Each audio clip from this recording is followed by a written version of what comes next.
Hello जिद्दी विद्यार्थी, this is Ajay Chauhan और आज हम सबसे पहले अर्मीनिया की बात करने वाले हैं। रीजन क्या है? 3 कारण हैं। पहला कारण, ईरान की कैपिटल तेहरान में 5 फॉरेन मिनिस्टर्स की मीटिंग हुई है। कौन से 5 फॉरेन मिनिस्टर्स थे? अजरबैजान के, अर्मीनिया के, ईरान के, टर्की के एंड रशिया के। रीजन क्या था मिलने का? ताकि अजरबैजान अर्मीनिया में पीस प्रोसेस को स्टैब्लिश किया जा सके। उसके साथ ही आगे हम जानेंगे कि निकोल पाशिनियान जो कि अर्मीनिया के प्राइम मिनिस्टर हैं, उनके खिलाफ प्रोटेस्टर्स क्यों धरना दे रहे हैं वहां के कैपिटल येरेवन में। और recently memorandum of understanding sign किया गया है इंडिया और अर्मीनिया के बीच में डिजिटल सॉल्यूशंस को शेयर करने को लेकर। और अब इसके बाद हम बात करने वाले हैं नेचीफू टनल की, जिसको इनॉग्रेट किया है honourable minister of defence Rajnath Singh ji ने। ये अरुणाचल प्रदेश में है। इसके साथ ही हम भारत के और भी इंपॉर्टेंट टनल्स के बारे में जानेंगे जो कि एज ए सिटीजन आपको जानकारी होनी चाहिए और यूपीएससी के एग्जामिनेशन पॉइंट ऑफ व्यू से आपके लिए बहुत ही इंपॉर्टेंट न्यूज होगी, जिसमें हम अटल टनल के बारे में जानेंगे, श्यामा प्रसाद मुखर्जी टनल है, जवाहर टनल है, जोजिला टनल है and so on. And finally हम निकारागुआ की बात करने वाले हैं। वहां पर बहुत समय से प्रोटेस्ट चल रहे हैं against the president Daniel Ortega led Nicaraguan government. वहां पर हाल ही में 12 कैथोलिक प्रीस्ट्स को एज ए पॉलिटिकल प्रिजनर रखा गया था। उनको अभी वापस से नेगोशिएशंस के बाद रोम इटली भेजा गया है और निकारागुअन गवर्नमेंट ने हाल ही में फ्री ट्रेड अग्रीमेंट भी साइन किया है चाइना के साथ। तो चलिए स्टार्ट करते हैं हम लोग अपनी लर्निंग को। और ये पहला टॉपिक आप हमारे सामने देख रहे हैं अर्मीनिया वाला, जिसके बारे में मैंने आपको ब्रीफ किया अभी। इसका कैपिटल क्या है? येरेवन। आपकी जनरल नॉलेज के लिए इसका कैपिटल येरेवन है। और इसमें जो इश्यूज चल रहे हैं तो मैंने आपको ब्रीफ किया कि यहाँ पर जो है इंडिया और अर्मीनिया की गवर्नमेंट ने मेमोरेंडम ऑफ अंडरस्टैंडिंग साइन किया है for sharing digital solutions. Region क्या है डिजिटल सॉल्यूशंस को साइन करने का? क्योंकि इंडिया का डिजिटल इंडिया प्रोग्राम जो है DIP, ये डिजिटल इंडिया प्रोग्राम, इसकी तारीफ वर्ल्ड ओवर हुई है, वर्ल्ड बैंक ने की है और अब बाकी के मल्टीलेटरल इंस्टीट्यूशंस ने भी इसकी काफ़ी तारीफ की हुई है। क्योंकि आप आज की डेट में कहीं भी जाते हैं, कोई भी सामान खरीदते हैं, तो majority of you who are listening to me right now, आप लोग पेटीएम का यूज़ करते हैं पेमेंट करने के लिए। आप लोग बहुत सारे अदर UPI मॉडल्स का यूज़ करते हैं पेमेंट करने के लिए। वो क्या है? वो इंडिया का डिजिटल रेवोल्यूशन है। तो कहीं ना कहीं वो जो डिजिटल सॉल्यूशंस हैं, तो आज इंडिया जो विश्वगुरु बनने की तरफ बढ़ रहा है या दूसरों को गाइड करने की तरफ बढ़ रहा है, वो कहीं ना कहीं इस स्फीयर में भी, डिजिटल स्फीयर में भी दूसरों को गाइड करना चाहता है और कर भी रहा है। एक उसका एग्जांपल यहां पर आपके सामने है कि अर्मीनिया को हम डिजिटल सॉल्यूशंस की नॉलेज शेयर करेंगे।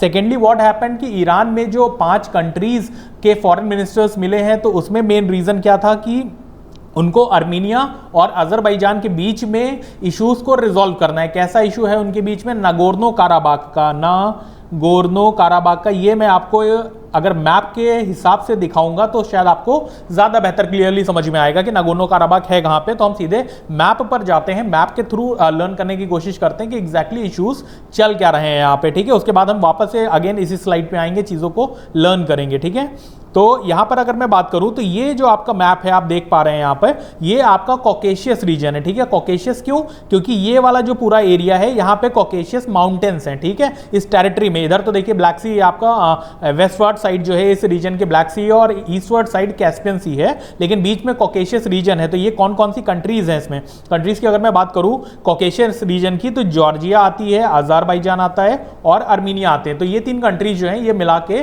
साउथ कॉकेशियस रीजन बनाते हैं। अब साउथ कॉकेशियस रीजन में जो ये 3 हैं, तो इनमें इशू कहां पे है? अगर मैं इश्यूज की बात करूं यहां पर, तो ये अर्थशाख आप देख रहे हैं, ये अजरबैजान का आपको पार्ट दिख रहा है। लेकिन इशू यहां पर ये है कि ये 1990s से लमसम ये इंडिपेंडेंट है। इसके पहले ये क्या हुआ करता था? अगर इंडिपेंडेंट नहीं था तो ये क्या था? तो इसके पहले ये सोवियत यूनियन का पार्ट था, ये पूरा रीजन जो कि 15 रिपब्लिक से मिलकर बना हुआ था, यानी कि सोवियत रशिया उस टाइम का, जो कि 1920 से लेकर 1990s तक था और कोल्ड वॉर में वो USA के बराबर में खड़ा था। लेकिन उसके विघटन के बाद, उसके खत्म होने के बाद, टूटने के बाद जो है बहुत सारी कंट्रीज निकल के आई। उसमें से एक जो है वो अर्मीनिया और अजरबैजान का इशू है, उसमें से जो निकल कर आया। तो ये जो अर्थशाख है ये तब से इंडिपेंडेंट था। यहां पे रहते कौन लोग हैं? यहाँ पर प्राइमरली आर्मीनिया के लोग रहते हैं, लेकिन आर्मीनिया के लोगों के साथ में इशू यहाँ पर ये हो रखा है कि ये टेरिटरी जो है वो अजरबैजान के अंदर आती है, उस कंट्री के अंदर आता है। आप मैप पे भी देख सकते हो कि इसका जो टेरिटोरियल बाउंड्री है ये अजरबैजान के अंदर आता है, लेकिन यहाँ पर इंटरनेशनली रिकॉग्नाइज होने के बावजूद भी ये इंडिपेंडेंट स्टेट बना हुआ था।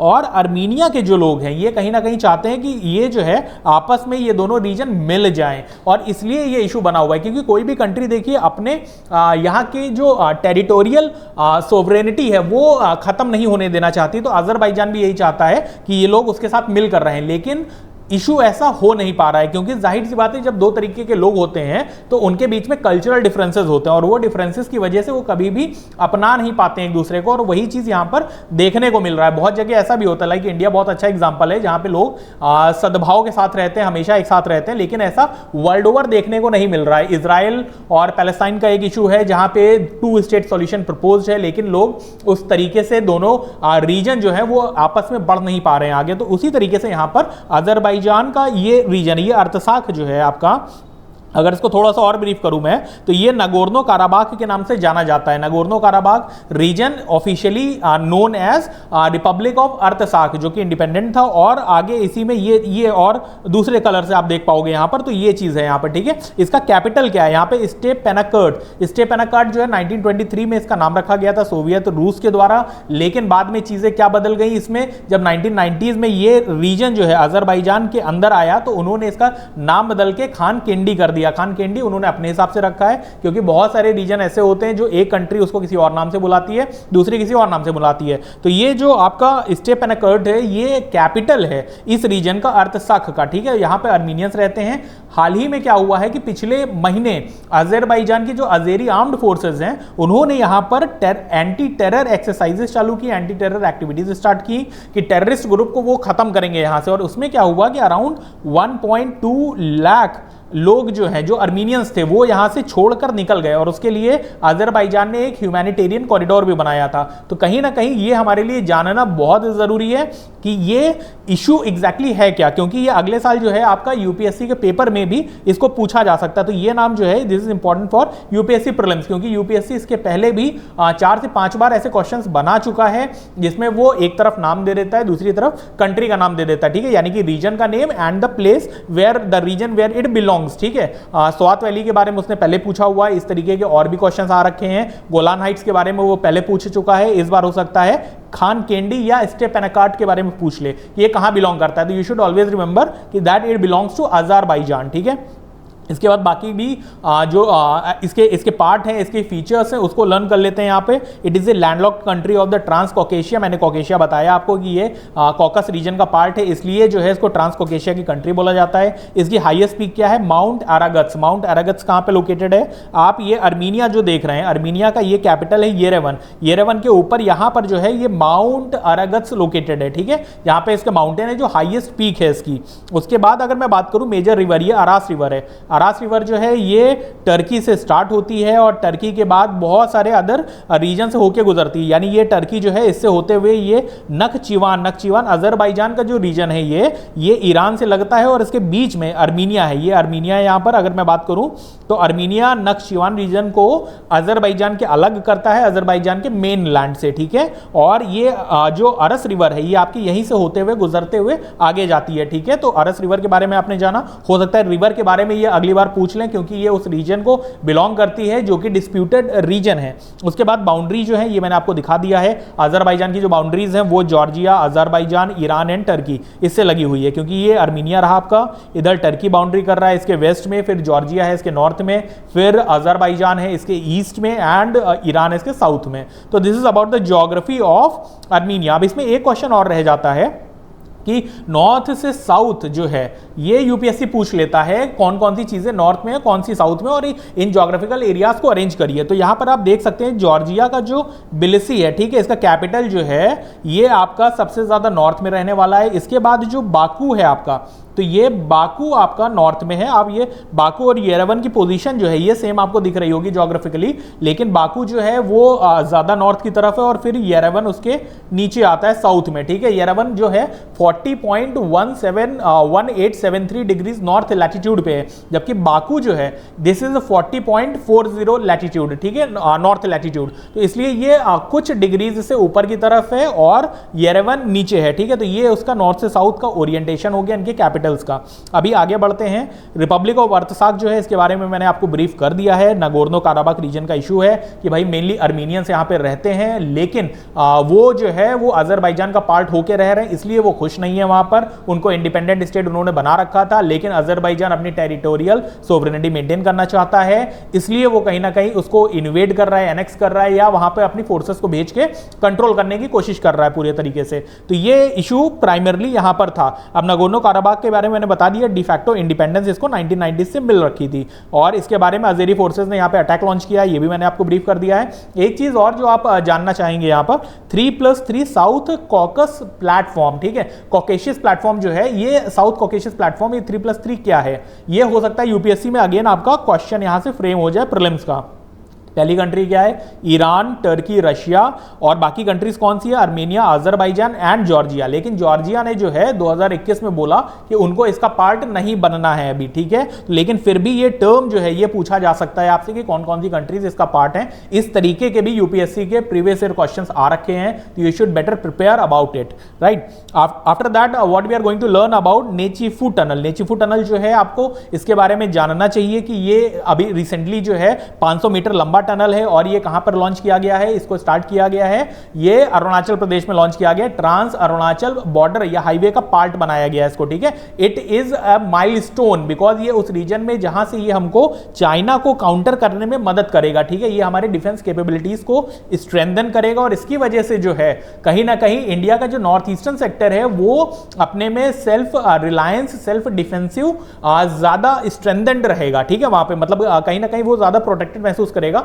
Because as far as we know कि चाइना अपने बॉर्डर एरियाज में बहुत ही तेजी से इंफ्रास्ट्रक्चर डेवलप कर रहा है, ताकि अगर उसको अपनी फोर्सेस को, अपने हैवी इंस्ट्रूमेंट्स को, इक्विपमेंट्स को, मशीनरी को मोबिलाइज करना होगा कल को, तो वो इजीली कर सके। और इसीलिए जरूरत था कि इंडिया की भी सिक्योरिटी जो है, नेशनल सिक्योरिटी जो है, उसके लिए लगातार काम किया जाए। और इसमें दृढ़ संकल्पी बॉर्डर रूट्स ऑर्गेनाइजेशन जो है वो एज एन इंस्टीट्यूशन बहुत ही इफेक्टिवली काम कर रही है, और उसी ने कहीं ना कहीं ये नेचीफू टनल जो है इसको भी, इसका काम भी एग्जीक्यूट किया है प्रोजेक्ट वर्तक के तहत, ठीक है। ये प्रोजेक्ट वर्तक जो है आपका ये बीआरओ का है, बॉर्डर रोड्स ऑर्गेनाइजेशन का, बहुत ही एफिशिएंट, बहुत ही अच्छी इंस्टीट्यूशन है कंट्री की हमारे, और ये इसके बारे में भी हम अभी आगे जानने वाले हैं यहां पर। तो ये प्रोजेक्ट वर्तक जो है आपका ये यूपीएससी के पॉइंट ऑफ व्यू से इंपॉर्टेंट हो जाता है। You should always remember this name, this term, कि project Vartak recently seen in the news is associated with. तो ये चीज, इस तरीके के क्वेश्चंस यूपीएससी आईएएस एग्जामिनेशन में पहले पूछे जा चुके हैं, तो अभी वापस से आपको ये चीज याद रखनी चाहिए, ठीक है। लाइन ऑफ एक्चुअल कंट्रोल के बाद ये स्ट्रेटेजिक तवांग रीजन को कनेक्ट करता है, ठीक है। तो अभी हम इसको मैप पे देख लेते हैं तो थोड़ा सा आइडिया लग जाएगा।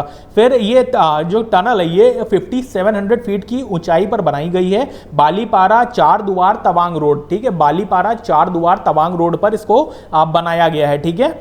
और ये अगर मैप की बात करता हूं मैं यहां पर, तो ये मैप आप देख पाएंगे, दिस इज अरुणाचल प्रदेश हमारा, और ये असम है हमारा, ठीक है। तो ये आप जो देख रहे हैं ये प्रपोज्ड ट्रांस अरुणाचल हाईवे जो है, ये आप यहां पर पिंक कलर से आप देख पा रहे होंगे। तो ये पूरा का पूरा यहां से होते हुए ये इस तरीके से जा रहा है, और ये ईटानगर के पास से होकर गुजर रहा है। और यहां पे ये जो बॉक्स है आपका, this box is the tunnel, ठीक है। यही जो टनल है, जो नेचीफू टनल की हम लोग बात कर रहे हैं यहां पर, तो यही वो टनल है। तो ये कनेक्ट कर रही है हमारे तवांग रीजन से। अब तवांग हमारे लिए बहुत इंपॉर्टेंट है, ठीक है। तवांग जो है हमारा स्ट्रेटेजिक एरिया है, स्ट्रेटेजिक फ्रंट है हमारा चाइना के साथ बॉर्डर में, तो वहां पर कहीं ना कहीं इसकी प्रोटेक्शन जो है ये बहुत इंपॉर्टेंट हो जाती है। अब तवांग के बारे में अगर हम थोड़ा सा जान लेते हैं तो थोड़ी सी हमारी इंफॉर्मेशन काफ़ी मतलब बेहतर हो जाएगी यहाँ पर कहीं ना कहीं, क्योंकि तवांग के बारे में एक भारतीय को जानना ही चाहिए। तवांग में भारत की जो मोनास्ट्री है वो भारत की सबसे बड़ी मोनास्ट्री है, तवांग मोनास्ट्री भारत की सबसे बड़ी मोनास्ट्री है, और ये सेकेंड लार्जेस्ट मोनास्ट्री है पूरे के पूरे एशिया में। तो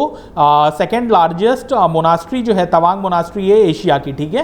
मतलब एशिया की second largest monastery is the Tawang monastery. अब ये गेलुग सेक्ट जो है आपका, Gelug sect of Tibetan Buddhism, ठीक है, तिब्बतन बुद्धिज्म का जो गेलुग सेक्ट है आपका, उसके तहत उसको मानने वाले लोग हैं। और ये जनरली इनके स्पिरिचुअल लीडर कौन होते हैं?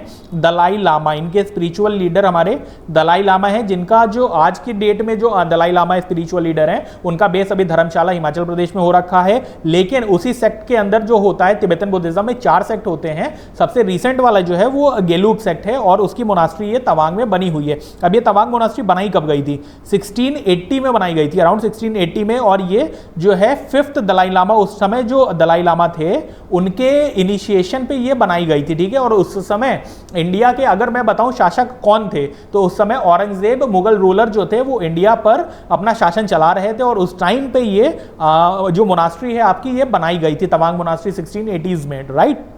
तो ये तवांग मोनास्ट्री के बारे में जानकारी है। और गेलुग सेक्ट के बारे में अगर मैं बात करूं तो this is like 1200s and 1300s, ठीक है। तो ये 1300s में इसका ओरिजिन जनरली पाया जाता है, 1200s टू 1300s, राइट। तो इसके बारे में भी आपको थोड़ा सा ब्रीफ कर दिया है यहाँ पर, जिससे आपको एक आइडिया रहे कि चीज़ें चल कैसे रही हैं और क्या क्या इंपॉर्टेंट चीज़ें हैं। तो कभी जीवन में मौका मिले तो आप अरुणाचल प्रदेश, असम जरूर जाइएगा। इसके साथ ही एक चीज़ असम से याद आई मुझे, ये धोला सादिया ब्रिज आप देख पा रहे हैं, ठीक है। धोला सादिया ब्रिज इसको है और इसको डॉक्टर भूपेन हजारिका जी के नाम पर रखा गया, डॉक्टर भूपेन हजारिका, ठीक है। ये बहुत ही माने हुए सिंगर हैं इस रीजन के, बहुत ही बढ़िया लिरिसिस्ट रहे हैं, म्यूजिक कंपोजर रहे हैं, इनका बहुत ही ज़्यादा सम्मान है। इन्हीं के सम्मान में इनको बोला जाता है bard of Brahmaputra, bard of Brahmaputra, ठीक है। यानी कि ये ब्रह्मपुत्रा मतलब ये जो नदी यहाँ से बह रही है पूरे के पूरे नॉर्थ ईस्ट रीजन में, तो यहाँ पर इसका बार्ड मतलब इसका सबसे अच्छा पोएट, इसका सबसे अच्छा गाना गाने वाला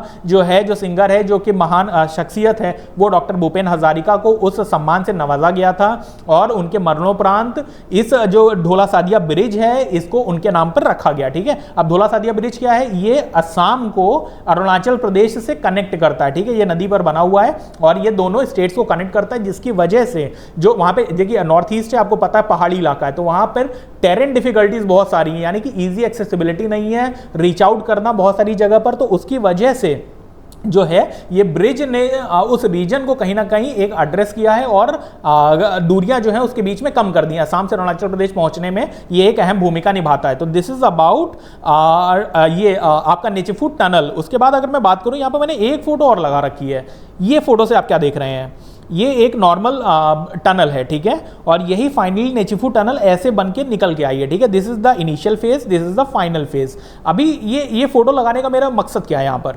अगर मैं आपको बताऊं यहाँ पर कि जीवन में अगर कुछ भी पाना है आपको, तो ये कोई स्टार्टिंग हर एक चीज की बहुत बेसिक से होती है, बहुत ही कमजोरी से होती है, लेकिन आप जीवन में कुछ भी पा सकते हो। That is depending upon your दृढ़ संकल्प, that is depending upon your planning and execution. तो यहाँ पर अगर मैं बात करूं तो ये आप देख पा रहे हैं, एक किसी भी चीज का मतलब आप सबको बहुत बेसिक आइडिया है कि ये सारी चीजें होती है, इसमें दिखा क्या रहे हो। लेकिन समझने वाली बात ये है कि देखिए शुरुआत में इसकी शक्ल जो थी, ये देखने में कैसा हुआ करता था टनल, और आज ये कैसा है। तो अगर जीवन में मेहनत की जाए तो आप न सिर्फ अपने परिवार का बल्कि अपने देश को भी आगे लेकर जा सकते हैं और उसमें एक अहम भूमिका निभा सकते हैं उसकी आगे की ग्रोथ में। तो कहीं ना कहीं इस पिक्चर से सीखिए कि जो प्रोग्रेस है वो हमेशा जीरो से ही स्टार्ट होती है। हमेशा पहला जो स्टेप होता है वहीं से चीजें स्टार्ट होती हैं और तब जाकर जब आप लंबे टाइम तक जिद्दी बने रहते हो अपने गोल के लिए, अपने सपनों के लिए, तब जाके एक फाइनल एग्जीक्यूशन इस तरीके का दिखता है जो कि आगे आने वाली जनरेशंस के लिए भी काम करता है और लोगों की मदद करता है, दूसरों को एम्पावर करने में हेल्प करता है। तो इस पिक्चर से हमें बहुत कुछ सीखना चाहिए कि शुरुआत कैसी भी रही हो हमारी, शुरुआत में कितनी भी दिक्कतें हो, देखने में खूबसूरती ना लग रही हो, बहुत सारी मेहनत हो, लेकिन अंत में जो परिणाम होता है वो बहुत ही खूबसूरत होता है अगर उसको सही ढंग से एग्जीक्यूट किया जाए। तो ये हमेशा याद रखना कि जीवन भर अपने जो है लगे रहना, चाहे आप 25 साल के हो आज 15 साल के हो आप, या 65 साल के हो, फर्क नहीं पड़ता है। जब तक जीवन है तब तक लगे रहना है, मेहनत करते रहना है और आगे बढ़ते रहना है, हमेशा सीखने की चाह बना के रखनी है। फिर आगे बढ़ते हैं, इसी में हम इंपॉर्टेंट टनल्स ऑफ इंडिया जो दूसरे टनल्स हैं उसके बारे में थोड़ा सा जान लेते हैं। शिंकुल ला टनल, शिंकुल ला टनल की खासियत क्या है यहाँ पर? It is the world's highest tunnel. पहली चीज, ये वर्ल्ड में सबसे ऊंचा, जो मतलब ऊंचाई के मामले में अगर मैं ऑल्टीट्यूड की बात करूं तो सबसे ऊंचा टनल अगर वर्ल्ड में कहीं बनाया गया है तो उसका नाम आज की डेट में ये शिंकुल ला टनल है। ये कितने ऑल्टीट्यूड पे? 15,855 feet. Beneath Shinkula pass which will be ready by 2025। तो ठीक है, अभी ये बन रहा है, अंडर कंस्ट्रक्शन फेज है, और ये भी नेचीफू टनल की तरह बेहतर दिखेगा आने वाले टाइम में, और इंडिया की नेशनल सिक्योरिटी को मजबूत करेगा, ऑल वेदर कनेक्टिविटी देगा इंडिया को। ठीक है, इसकी लेंथ कितनी है 4.25 किलोमीटर्स, जैसे कि नेचुफू टनल की कितनी थी 500 मीटर्स। लेकिन वो ट्रांस अरुणाचल हाईवे जो प्रपोज है, जो बन भी रहा है कई सारे हिस्सों में, तो वो उसको कनेक्ट करने के लिए बहुत इंपॉर्टेंट था। वैसे ही ये भी अपने आप में इसकी एक अहम भूमिका निभाता है। अब ये कौन कौन से रीजन को कनेक्ट करता है? ये लाहौल स्पीति हिमाचल प्रदेश में खूबसूरत जगह है, इसको कनेक्ट करता है जंस्कर वैली ऑफ लद्दाख। ठीक है, तो बहुत ही बड़े रीजन को ये कनेक्ट करता है। ये सब भी मैप के थ्रू मैं दिखाता हूं आपको कश्मीर के अभी। उसके बाद में हम लोग देखते हैं second tunnel, that is Atal tunnel. ठीक है, अटल टनल जो है ये पीरपांजल रेंज में हिमालयाज की 3 रेंजेस होती हैं टोटल, आपको पता होगा। पहली रेंज जो है आपकी वो जो ग्रेटर हिमालयाज हैं वो है, फिर लेसर हिमालयाज हैं, फिर उसके बाद ये पीरपांजल या लोअर हिमालयाज, एकदम बाहर वाली हिमालयाज। ठीक है, तो ये इसका लेंथ जो है आपका 9.02 किलोमीटर्स है। It connects Manali in Himachal Pradesh to Leh in Ladakh. ठीक है, तो ये भी हिमाचल प्रदेश को लद्दाख से कनेक्ट करता है, यूनियन टेरिटरी से कनेक्ट करता है, लेह से कनेक्ट करता है। It is the world's longest highway about 10,000 feet. This is an another engineering marvel in India. तो all the engineers who are listening to me, तो यहां से आपको पता चलेगा कि भाई आपका कल जब आईएएस का इंटरव्यू होगा और उसमें पूछा जाएगा कि भाई आप अगर by any mean civil engineer हैं या मैकेनिकल इंजीनियर हैं और कोई इंजीनियरिंग मार्वल्स की आप बात करिए, तो भाई ये 9 किलोमीटर लंबी टनल बनाना, ठीक है, और ये 10,000 फीट से ऊंचाई पर बनाना, ठीक है, उसके ऊपर बनाना, ये अपने आप में बहुत बड़ी फीट है। ठीक है, तो ये कहीं ना कहीं आपको प्राउड होना चाहिए कि आपके यहाँ के इंस्टीट्यूशंस जो हैं बहुत अच्छे से काम कर रहे हैं। कुछ इश्यूज हमेशा बने रहते हैं जो कि हम यूपीएससी में क्रिटिकल अप्रेजल में क्रिटिकली एग्जामिन करते टाइम चीज़ों को देखते हैं। किसी भी पॉलिसी के लेवल पे हो सकता है या फिजिकल एक्टिविटीज़ में हो सकता है जो आउटसाइड इंस्टीट्यूशंस करते हैं, लेकिन एट द सेम टाइम अगर इतनी बड़ी डेमोक्रेसी रन हो रही है तो उसमें अच्छे खासे लोग अपना सही योगदान दे रहे हैं। ठीक है, तो हमें हमेशा ये चीज़ एक पॉजिटिव आउटलुक बना के रखना चाहिए। अटल टनल की अगर मैं बाद में बात करूँ तो नंदिनी टनल्स जो है ये जम्मू श्रीनगर नेशनल हाईवे पे है। ये मैं मैप के थ्रू आपको समझाता हूं जिससे आपको क्लैरिटी आ जाएगी कि ये कहां पे लोकेटेड है। तो जम्मू और श्रीनगर ये कैसा है देखने में, ये रीजन हम मैप पे देखते हैं, लेकिन एट द सेम टाइम यहां पे नंदिनी वाइल्ड लाइफ सेंचुरी, ये आपका यूपीएससी के पॉइंट ऑफ व्यू से बहुत इंपॉर्टेंट है। ठीक है, नंदिनी वाइल्ड लाइफ सेंचुरी कल को दे देंगे एक तरफ और दूसरी तरफ आपसे पूछ लेंगे कौन सी रीजन को बिलोंग करता है। हो सकता है नंदिनी वाइल्ड लाइफ सेंचुरी देके तमिलनाडु आपको दे दे, मैच द फॉलोइंग, और ओनली 1 ओनली 2 जो अभी करंट पैटर्न चल रहा है यूपीएससी का, उसके हिसाब से ये फिट ना बैठे। तो कहीं ना कहीं आपको दिमाग में रखना चाहिए नंदिनी वाइल्ड लाइफ सेंचुरी जो है आपका जम्मू में है, जम्मू से 30 किलोमीटर की दूरी पर। ठीक है, नंदिनी टनल्स भी आपके वहीं पर लोकेटेड हैं। तो हम अगर मैप की बात करते हैं, यहाँ पर थोड़ा सा मैप ये देख लेते हैं। ठीक है, ये आपका लेह है, यहाँ पर लद्दाख यूनियन टेरिटरी आपकी हो गई। फिर ये आप देख रहे हैं ये जम्मू रीजन है आपका। ठीक है, यहाँ पर जम्मू है और ये श्रीनगर आपको दिख रहा है यहाँ पर। ठीक है, तो ये श्रीनगर हो गया आपका और ये जम्मू हो गया आपका। तो यहाँ से यहाँ तक जो कनेक्टिविटी है ये नंदिनी टनल्स देखिए जो है इसमें एक अहम भूमिका निभाएगी। ठीक है, इसको जोड़ने में अहम भूमिका निभाने वाली है जम्मू श्रीनगर नेशनल हाईवे पे नंदिनी टनल्स। ठीक है, और ये जम्मू के पास ही नंदिनी टनल्स से यहीं पर हैं, नंदिनी टनल्स यहीं पर हैं। ठीक है, इस रास्ते पे, और बाकी के डिस्ट्रिक्ट्स भी हैं आपके। अगर मैं आपको ब्रीफ कर दूं, क्योंकि आप नाम बहुत सुनते रहते हैं, लेकिन आपको इस जम्मू एंड कश्मीर रीजन के डिस्ट्रिक्ट्स की ज्योग्राफिकल लोकेशन बहुत क्लियर नहीं होती है, तो यहां पर मैं आपको बता देता हूं। जम्मू से जस्ट सटा हुआ ये सांबा डिस्ट्रिक्ट है, कठुआ इसके नीचे है, फिर ये देखिए डोडा जो है इसके ईस्ट में है, उधमपुर भी जम्मू से जुड़ा हुआ रीजन है, रंबन है, रियासी डिस्ट्रिक्ट है। ये रियासी वही डिस्ट्रिक्ट है जहां पर लिथियम के बारे में आपने सुना होगा। यहाँ पर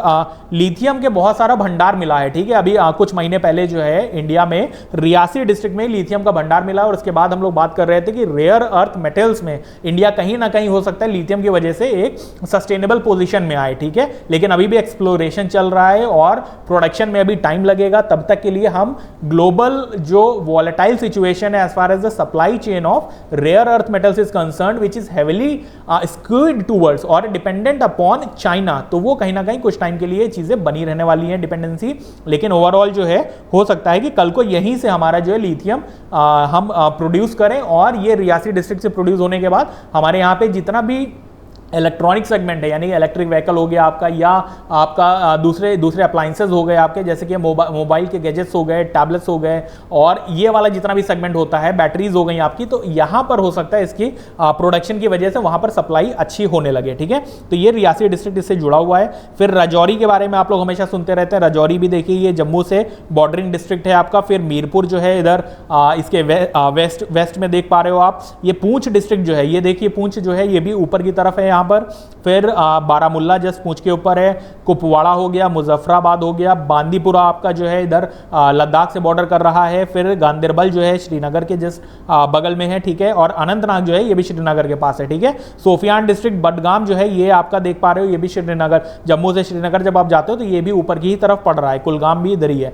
तो ये, और ये किश्तवाड़ सबसे बड़ा डिस्ट्रिक्ट दिख रहा है यहाँ पर, और एरिया वाइज ऐसा दिख रहा है। I am not sure about the exact area, but ये अच्छा खासा किश्तवाड़ जो है overall Jammu and Kashmir region में जो है ये सबसे बड़ा डिस्ट्रिक्ट दिख रहा है एरिया वाइज। ठीक है, this is about the map. तो अभी हम देखते हैं और भी टनल्स के बारे में। श्यामा प्रसाद मुखर्जी टनल, ठीक है, ये छेनानी नाशी टनल जो कि 9 किलोमीटर लंबी है, इसका नाम बदल के श्यामा प्रसाद मुखर्जी टनल कर दिया गया है, जो कि बहुत ही ज़्यादा सम्माननीय व्यक्ति थे हमारे भारत में, और इन्होंने काफ़ी सारा कंट्रीब्यूट किया है इंडिया को आगे ले जाने में। और उसके बाद जो है लोअर हिमालयन माउंटेन रेंज में ये लोकेटेड है टनल, और उधमपुर और रंबन जम्मू एंड कश्मीर में जो है उसके बीच में। तो हमने उधमपुर देखा अभी और रंबन देखा। ठीक है, तो आप ये उधमपुर यहाँ पर देख पा रहे हो, और इसी को रंबन से जोड़ता है, जोड़ने वाले रोड पर ये टनल बना हुआ है, छेनानी नाशिरी टनल। उसके बाद बनिहाल काजीगुंड टनल जो है ये 8.5 किलोमीटर लंबा रोड का टनल है, और 1750 मीटर यानी 1800 मीटर की ऊंचाई पर पीर पांजल रेंज में। ठीक है, बनिहाल काजीगुंड टनल। जवाहर टनल जो है ये बनिहाल टनल इसको पहले बोला जाता था, बनिहाल पास बोलते थे, और ये जम्मू को श्रीनगर से कनेक्ट करता है। तो ज्यादातर जो है यहां पर जम्मू को श्रीनगर से कनेक्ट करने के लिए है, यानी कि लोअर एलिवेशन या लोअर ऑल्टीट्यूड पे जो है उसको हायर ऑल्टीट्यूड से कनेक्ट करने के लिए टनल्स का सहारा लिया जाता है। पहाड़ियों के अंदर इसको पहाड़ियों को काट कर जो है ये टनल्स बनाई जाती हैं, ताकि जो लोगों को ऑल वेदर कनेक्टिविटी दी जा सके। क्योंकि जब ठंड होती है, जब विंटर का टाइम होता है, तो यहां पर बहुत ही ज्यादा बर्फबारी होती है, और वो बर्फबारी के टाइम पर लोगों के लिए दिक्कत होती है कि एक रीजन से दूसरे रीजन में जाना, उसके लिए जरूरी है कि ये कनेक्टिविटी बनी रहे।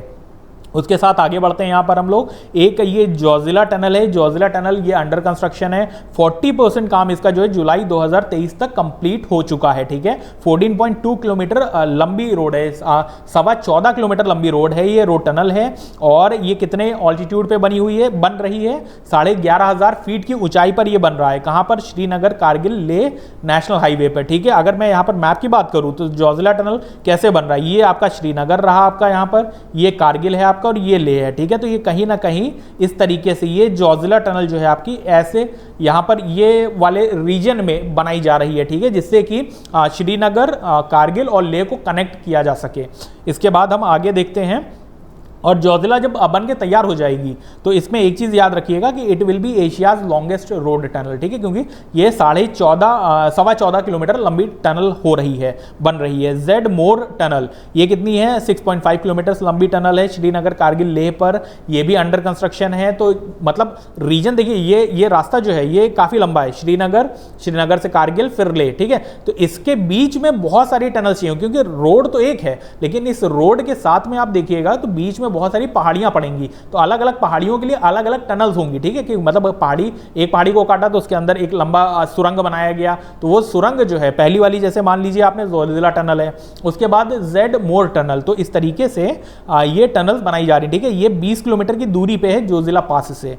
फिर नीलगरार टनल्स जो है ये भी जम्मू एंड कश्मीर में है। ये टनल्स के नाम इसलिए जरूरी है कि कल को ये क्वेश्चन आपके एग्जाम में प्रीलिम्स स्टेज में जनरली इस तरीके का पूछा जा सकता है। अभी तक टनल्स के ऊपर आई डोंट थिंक सो कि क्वेश्चन डायरेक्टली आया हुआ है, बाकी चीजों पे आ रखा है, वाइल्ड लाइफ सेंचुरी मैंने बताया आपको, लेकिन ये इस पे टनल्स पे अभी तक नहीं आया। लेकिन जिस तरीके से काम चल रहा है अभी, तो हो सकता है इन नियर फ्यूचर इस पे क्वेश्चन फ्रेम हो जाए।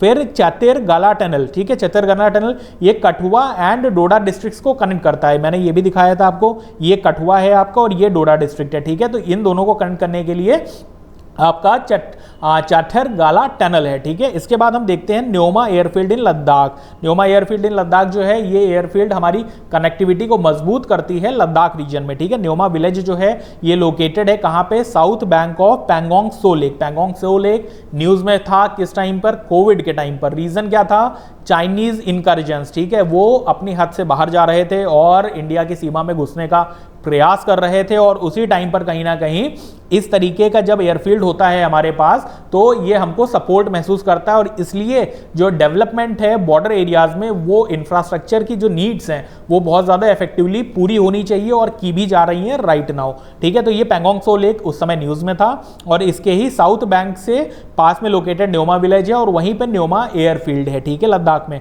इसकी ऊंचाई कितनी है अभी, मतलब कितने ऊंचे पे लोकेटेड है ये एयरफील्ड, तो ये 13,700 फीट की ऊंचाई पर लोकेटेड है। इंडिया का हाईएस्ट फाइटर एयरफील्ड है न्योमा, ठीक है। अब अगर मैं दिखा दूं आपको मैप पर तो ज़्यादा क्लैरिटी आ जाएगी। दिस इज योर न्योमा, ठीक है, यहां पर है आपका न्योमा एयरफील्ड, ठीक है, और ये पैंगोंग सो लेक भी यहीं पर लोकेटेड है इसी रीजन में, ठीक है। तो ये न्योमा एयरफील्ड जो है ये हमारी कनेक्टिविटी को और सुदृढ़ करता है, और आप देख सकते हैं कि इस तरफ जो है आपके ये आपका पूरा चाइना है, तो चाइना है तो कहीं ना कहीं हमारे लिए ज़रूरी है कि हमारी जो लोकेशन है, जो हमारा जो कनेक्टिविटी है वो बहुत ही स्ट्रांग बनी रहे हर तरीके से। रोड वाइज हम यहाँ पर देख रहे हैं, आप जा ही रहे हैं हर तरीके से टनल बना के। एयर वाइज जो है, एयर कनेक्टिविटी वाइज ये न्योमा एयरफील्ड उसमें बहुत इंपॉर्टेंट रोल निभाएगा। आगे बढ़ते हैं, इसी में बॉर्डर रोड्स ऑर्गेनाइजेशन की बात कर लेते हैं। इस पे जो है प्रीलिम्स में क्वेश्चन फ्रेम हो सकता है, ठीक है, बहुत इंपॉर्टेंट ऑर्गेनाइजेशन है, स्टैट्यूटरी बॉडी है, मोस्ट इंपॉर्टेंट, ठीक है, यानी कि एक्ट ऑफ पार्लियामेंट के थ्रू इसको कॉन्स्टिट्यूट किया गया है। मिनिस्ट्री ऑफ डिफेंस इसको कंट्रोल करता है एडमिनिस्ट्रेटिवली। ये भारत के अंदर जो बॉर्डर एरियाज हैं भारत के, उसमें रोड नेटवर्क्स को मजबूती प्रदान करता है। अब अगर मैं डेटा की बात करूं कि बॉर्डर रोड्स ऑर्गेनाइजेशन का कंट्रीब्यूशन क्या है, रीजन इसका क्या है, क्योंकि आपके जो पेपर 3 है, जो इंटरनल सिक्योरिटी वाला पेपर है, उसमें जो गवर्नमेंट एजेंसीज हैं, topic number 20 various security agencies, तो सिक्योरिटी एजेंसीज में एक एसोसिएटेड ये इंस्टीट्यूशनल ऑर्गेनाइजेशन है for meeting the infrastructure needs of India in border areas, ठीक है। तो उसके लिए ये बॉर्डर रोड ऑर्गेनाइजेशन इंपॉर्टेंट हो जाता है। हो सकता है कल को पूछ लें, तो फैक्ट्स जो है ये आपके मेंस में काम आ सकते हैं कल को किसी पेपर में, ठीक है। या हो सकता है कल को आप इंटरनल सिक्योरिटी या इंटरनेशनल रिलेशंस का कोई एस्से लिख रहे हो, तो वहां पे एक आध फैक्ट ऐसा डालने की जरूरत पड़ जाए। तो अगर मैं बात करूं तो बीआरओ जो बॉर्डर रोड्स ऑर्गेनाइजेशन है, इसने 61,000 के around kilometre 61,000 kilometre road construct की है। 915 ब्रिजेस हैं जो बनाए हैं इन्होंने, 4 टनल्स अभी तक एग्जीक्यूट करके हैंडओवर की हैं, बाकी पे अंडर कंस्ट्रक्शन काम चल रहा है। 19 एयरफील्ड्स को डेवलप किया है इंडिया के बॉर्डर रीजन्स में। अरुणाचल प्रदेश में बहुत सारे एयरफील्ड्स बन रहे हैं, न्योमा का मैंने अभी जस्ट आपको बताया। तो इन सब की जिम्मेदारी जो होती है वो बॉर्डर रोड ऑर्गेनाइजेशन का है। फिर इंटरनेशनल रिलेशंस या पॉलिटिकल साइंस के जो स्टूडेंट्स हैं तो वो भी बीआरओ को कोड कर सकते हैं। कहां पर, जब हमारी कोई इंस्टीट्यूशन दूसरी कंट्रीज को मदद करती है आगे बढ़ने में, ठीक है। तो यहां पर बीआरओ जो है आप देख पा रहे हैं, भूटान, म्यांमार, अफगानिस्तान, ताजिकिस्तान, यहां पर इसने प्रोजेक्ट्स को एग्जीक्यूट किया है और उनके जो डिफेंस के इंफ्रास्ट्रक्चर नीड्स है उसको फुलफिल करने में इसने रोल निभाया है, ठीक है। बीआरओ के प्रोजेक्ट्स के नेम क्या हैं, तो कल को क्वेश्चन आ सकता है कि योजक, दीपक, विजयक, वर्तक, ये चारों नाम किस चीज से जुड़े हुए हैं, ठीक है। तो these are the projects of BRO, Yojak, Deepak, विजयक, वर्तक। तो ये सारे के सारे प्रोजेक्ट्स के नाम आप याद रखिए, प्रीलिम्स का बहुत इफेक्टिव क्वेश्चन इससे बन सकता है। इनमें से कोई भी 3 वर्ड दे देंगे और आपको पूछ लेंगे कि भाई ये किस चीज से जुड़े हुए हैं। इस तरीके के क्या क्वेश्चंस आ रखे हैं, बिल्कुल आ रखे हैं पहले क्वेश्चंस। ये प्रोजेक्ट नहीं आया हुआ है, हो सकता है अगली बार पूछ लें, राइट। इसके बाद हम बढ़ते हैं निकारागुआ पे। निकारागुआ के बारे में मैंने आपको ब्रीफ किया था कि वहां पे प्रोटेस्ट चल रहे हैं। किस तरीके के प्रोटेस्ट हैं, तो वहां पे गवर्नमेंट के खिलाफ, क्योंकि गवर्नमेंट जो है थोड़ी सी ऑथोरिटेरियन वहां के लोगों को लग रही है और इसलिए वो उसके खिलाफ जो है लगातार डेमोक्रेटिक प्रोटेस्ट कर रहे हैं, जिसका रिजल्ट जो है या जिसका जो सप्रेशन है कहीं ना कहीं वो नॉन डेमोक्रेटिक मैनर में उनको झेलना पड़ रहा है। ऐसा मैं नहीं बोल रहा, ऐसा सामने दिख रहा है, ठीक है। सारी न्यूज एजेंसीज यही रिपोर्ट कर रही हैं and that's what I am again telling you back।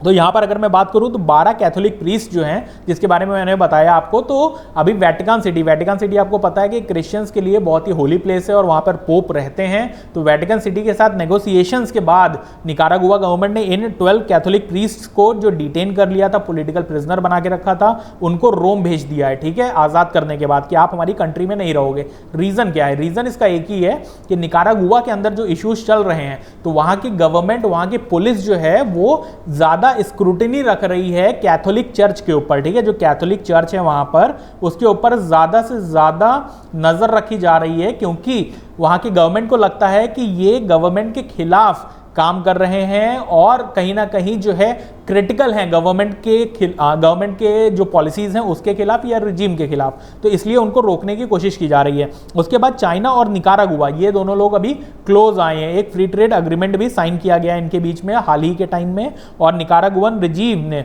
ये कब साइन किया है, मतलब बीजिंग चाइना ने कब निकारागुआ के साथ साइन किया है, ये after when Nicaragua broke its ties with Taiwan जिसको चाइना अपना पार्ट मानता है उसको अनदर कंट्री डिक्लेयर होने से रोकता है दूसरी कंट्रीज के द्वारा।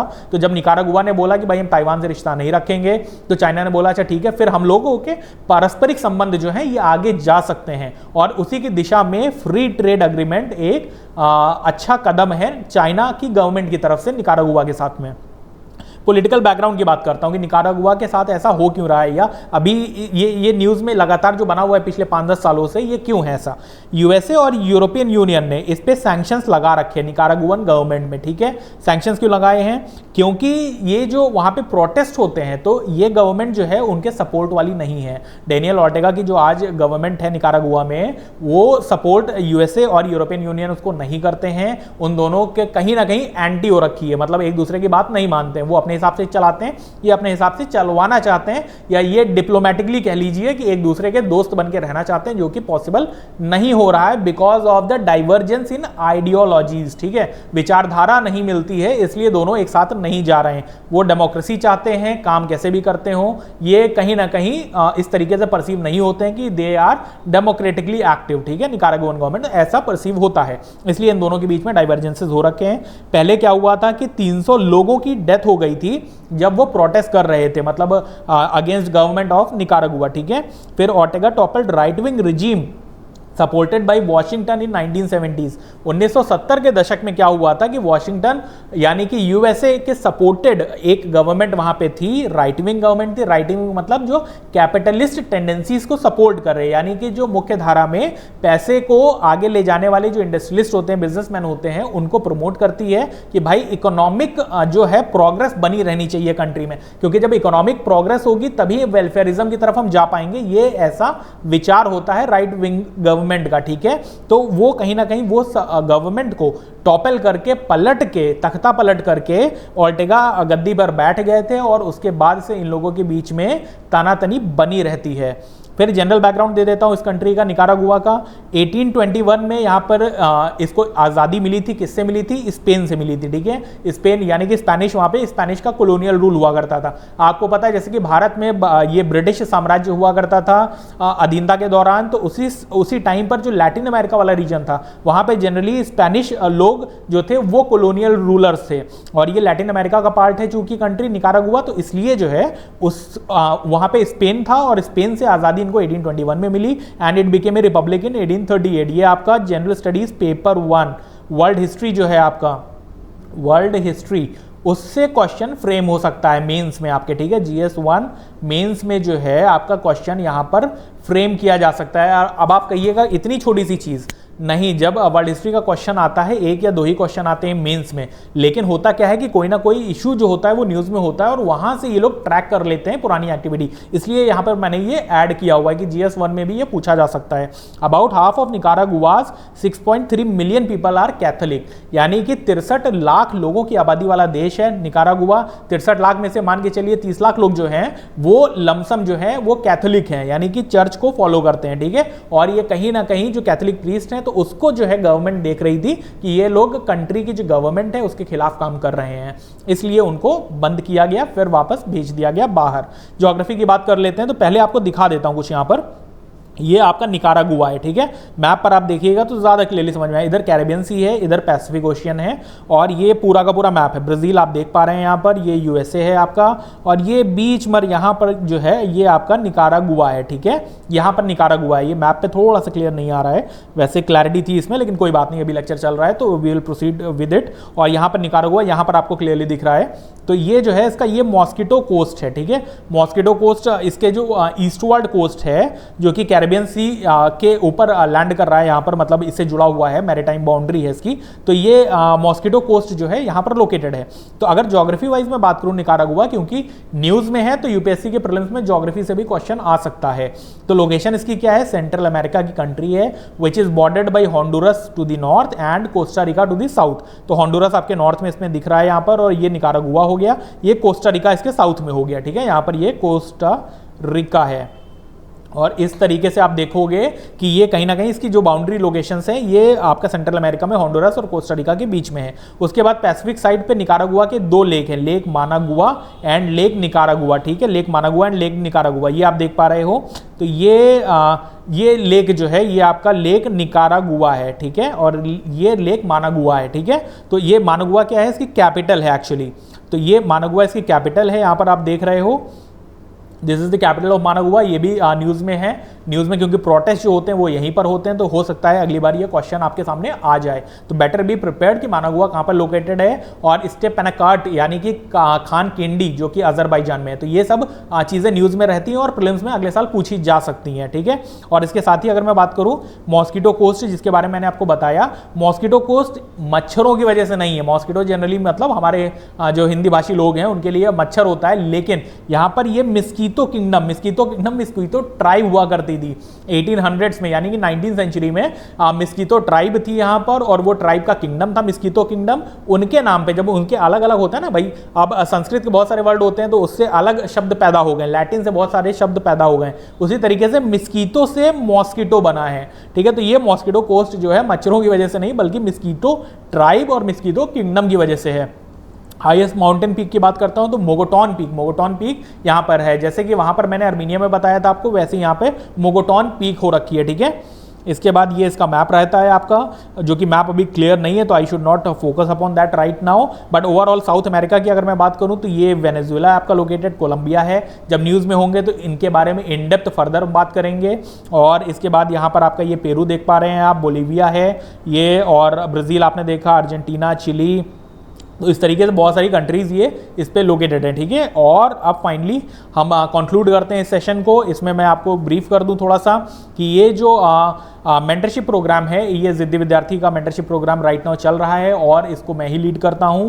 तो जो भी बच्चे तैयारी कर रहे हैं सिविल सर्विसेज की, they can contact me regarding mentorship and learnings about UPSC civil services examination 2024 and 25, ठीक है। दोनों के बैचेस स्टार्ट हो चुके हैं और उस पर लगातार हम काम कर रहे हैं। और इसमें पर्सनल गाइडेंस एक फोकस में रहता है कि लगातार आपकी जो लर्निंग है वो आपको इस तरीके से दी जाए कि आपको आपकी डिपेंडेंसी जो है वो बाहरी सोर्सेज पे खत्म हो जाए और आपकी लर्निंग जो है वो इतनी बेहतर हो या इतनी इन डेप्थ हो, प्रोफाउंड हो कि आप अपने आप ही एग्जाम को क्वालिफाई करने के काबिल बन सकें, ठीक है। आपकी मतलब आपके अंदर जो एक इनबिल्ट लर्निंग होती है ना कि बढ़ना कैसे है, चीज़ें सीखनी कैसे हैं, क्या करना चाहिए एग्जैक्टली। तो मेंटरशिप में ये पर्सनल और इंडिविजुअलाइज लेवल पर काम किया जाता है और इसमें आपकी स्ट्रैटेजी फॉर्मुलेशन जो होती है कि भाई पढ़ना क्या है, क्या शेड्यूल होना चाहिए, उस पर काम करता हूं मैं। वो आपको स्ट्रैटेजी पूरी मतलब गाइड करता हूं कि भाई आपका शेड्यूल और प्लानिंग क्या होनी चाहिए अगले एक साल के लिए। तो इसका मंथली आपका एक टारगेट्स जो होते हैं वो शेड्यूल कर दिए जाते हैं। फिर इवैल्यूएशन भी इसका एक पार्ट है कि आपकी जो आंसर राइटिंग है उसकी लर्निंग इसमें आपको ब्रीफ करता हूं मैं। आंसर राइटिंग के बाद प्रीलिम्स को कैसे क्वालिफाई किया जाए उस पर भी काम किया जाता है कि कौन सी किताबें आपने पढ़नी है, कौन से पेपर्स आपने लगाने हैं, किस तरीके के इश्यूज आप फेस कर रहे हैं, वो सारे के सारे इश्यूज को रिजॉल्व करना मेरी जिम्मेदारी होती है। फिर इसके साथ ही जो एक इंपॉर्टेंट एंगल है वो एस्पायरेंट्स जनरली जो फेस करते हैं वो होता है कि उनके जो एंजाइटी के इश्यूज हैं, ठीक है, वो मैं पर्सनली हैंडल करता हूँ। इसमें आपको लगातार एक सपोर्ट जो होता है, एक मेंटर का सपोर्ट होता है, गाइड का, एक टीचर का सपोर्ट होता है, वो मैं लगातार प्रोवाइड करता हूँ और उसके लिए आप हमेशा ही कॉल कर सकते हैं without mentorship as well. I will always be there, Ziddi Vidyarthi will always be there to support you in any kind of your endeavours and in any kind of your challenges that you are facing in your life. तो वहां पर आप मेरे को contact कर सकते हैं और ये मेंटरशिप प्रोग्राम है तो इसके बारे में ये स्ट्रैटेजी, इवैल्यूएशन, रूटीन, गाइडेंस, ये जो बेसिक्स होते हैं ये दिखाने के लिए एक पैम्फलेट है। लेकिन वैसे जो बेसिक है वो मैंने आपको ब्रीफ कर दिया है यहाँ पर कि ओवरऑल जो है कि कैसे इस जर्नी में थ्रू आउट आगे बढ़ना है एज ए स्टूडेंट जब आप लर्न करते हैं तो बहुत सारे चैलेंजेस फेस करते हैं, उन सबको रिजॉल्व करने की जिम्मेदारी इसमें मेरी होती है। आपका सिर्फ एक काम होता है एग्जीक्यूट करना, काम को एग्जीक्यूट करना, पढ़ाई को एग्जीक्यूट करना, टेबल चेयर पे बैठे रहना बगैर किसी मानसिक तनाव के। मानसिक तनाव है वो भी मेरे से डिस्कस करिए, उसको भी एड्रेस किया जाएगा, ठीक है, सही काउंसलिंग से, टॉक थेरेपी से, और अगर मेरे बस में कुछ और होगा तो मैं उस पर भी काम करूंगा।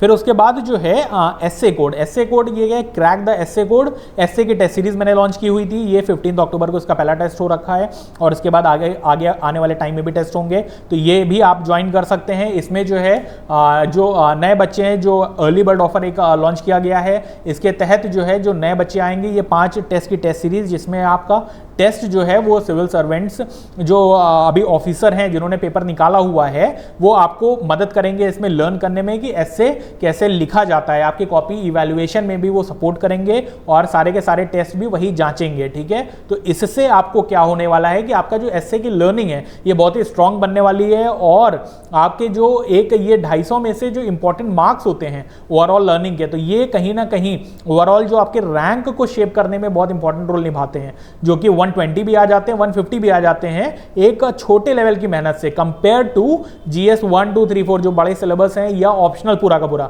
उसके रिलेटिव ये थोड़ा सा इजी फेचिंग मार्क्स होते हैं ऐसे, अगर इनको सही से काम किया जाए इनके ऊपर।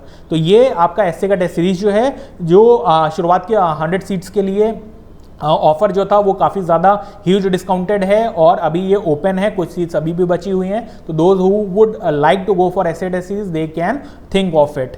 फिर उसके बाद जो है यहाँ पर हम समापन करते हैं अपने इस लेक्चर 2 का, और इसी के साथ आप सभी को जय हिंद। हमेशा अपना ख्याल रखिए, स्टे हेल्दी, स्टे हैप्पी। चलिए, टेक केयर।